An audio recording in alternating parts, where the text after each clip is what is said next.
now we're gonna go to India, and we're gonna do a coconut, a version of a coconut curry. We're actually gonna make some changes as we always do in our classes, just to make it a little healthier. But I'm gonna show you several options we have.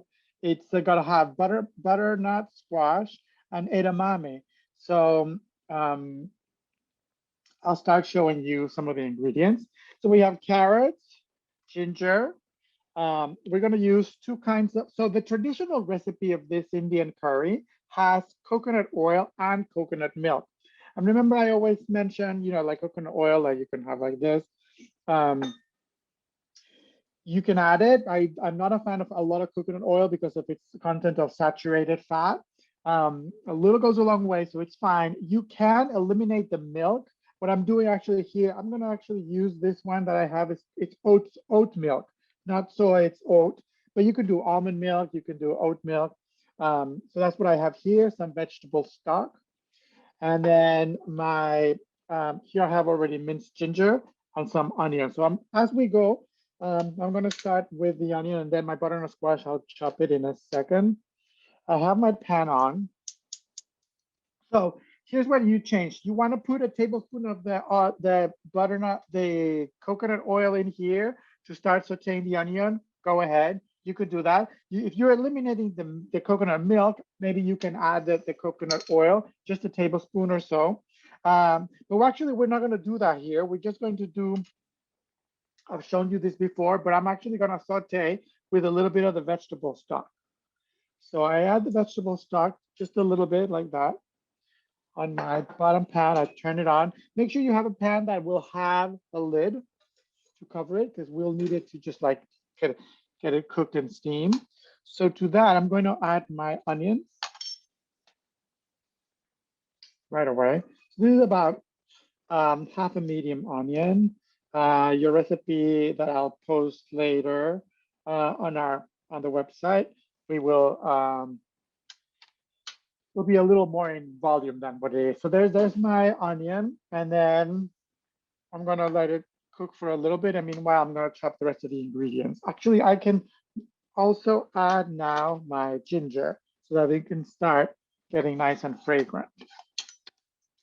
So that's how I'm sauteing in stock. So that obviously reduces a lot more of the calories, especially when it's about to oil. I always say, careful with the oil in its liquid forms. It's better to eat like the actual vegetables that have the natural fats in it. So anyway, this is our butternut squash. I already cut. This is like on the top. I use the other one for the finished product that you can see. So this one you're gonna dice bite-sized pieces. You don't have to cut it too small. Remember that these ones really take about 10 minutes, maybe 12 to cook once the liquid is in there. So it's gonna be pretty easy. You can actually use other kinds of pumpkin if you don't have butternut squash. And you can add, of course, other vegetables. We're also gonna add some carrots. I should chop, actually. I'm gonna chop these carrots and add them to my onions. And I wanna show you quickly the onions. See, that's how I'm sauteing just in the stock, just like that. And it has the onion and the ginger. This is a good time when you're doing it I have my spices here, curry powder, a little bit of salt, a little bit of pepper, all goes in. Sometimes a little curry, depending what type you buy, can be a little spicy, which is great for me. I love spice. So then you saute it. Obviously, it's gonna give a lot of color. So I can start adding the butternut squash that I just diced. And I'm gonna add my carrots that I'm dicing here really quick. There you go. If you want a little bit piece of cauliflower in here, the florets, you can add them just at the same time you add the butternut squash. And Really takes no time. So the original recipe, I also already said it had some coconut oil. So we're doing it without or the coconut fat, but it actually is made with tofu, which we cook tofu here a lot, and you know the block. However, I wanted to use this. So this is called edamame. This is the um, this is the original soybean. It's just soybean. You can find it. I'll have it here. You can find it in the freezer section. It's very easy. That's what it's called, edamame, shelled soybeans. So this is the original, like protein from. You get lots of protein from it. And it's less processed than tofu. There's nothing wrong with tofu. We do it all the time, but this one is the actual completely unprocessed thing. So you're gonna get like about a cup of this, but you're gonna add it at the end. This one, when it's frozen, just put it in a strainer, run it over like water, just some cold water, and then uh, you'll just thaw it really quickly. I'm gonna add my oat milk in here and the rest of my veggie stock. Then you can raise the heat and bring it to a simmer. We already added all the spices here.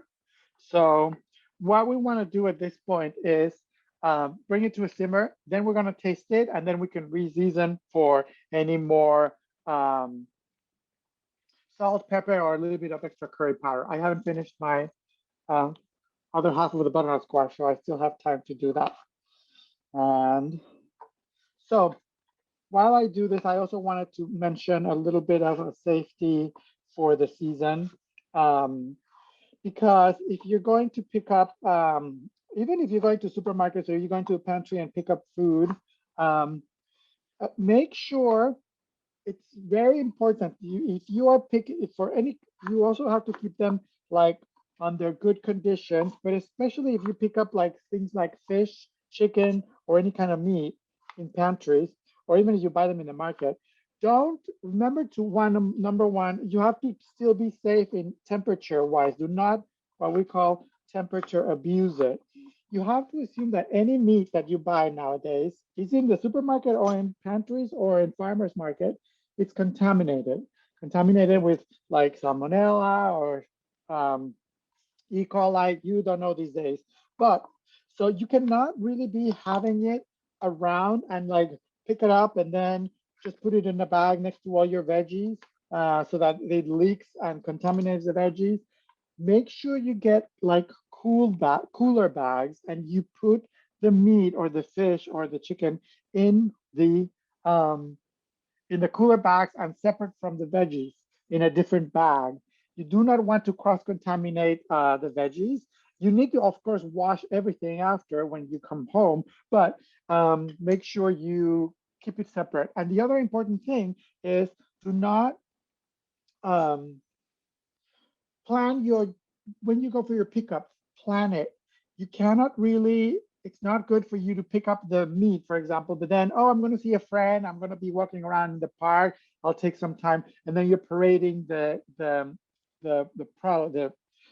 your groceries and especially the fresh meat and keeping it warm for a long time. Those really need to move from where you pick them up to your refrigerator and keep them there. Otherwise, you are exposing, especially if you're immunocompromised, you have a higher risk of getting an infection, a stomach infection that can be really serious.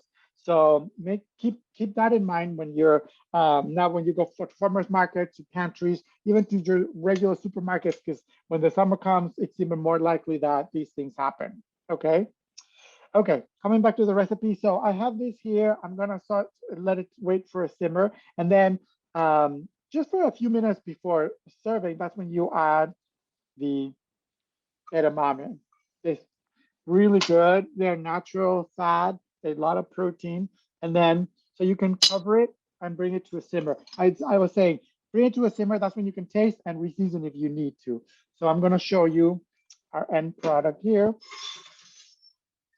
So this is how it looks with the edamame in there. All the if you have like all the other things like cauliflower and stuff, it'll obviously be even more colorful. But it has the so it makes like a nice thick consistency. How you serve it in a nice bowl, and I want to give you another version of serving it. So you can serve it over rice. You can serve it over a brown rice, or I have some quinoa here. But the other alternative, I also thought I have a combination. So I have, if you see here, it's the banana and some quinoa here. So it's a combination of that. And basically, you can make your really nice bowl. The banana gets a really nice sweetness to the spiciness of the curry. So then you can just serve it kind of like this.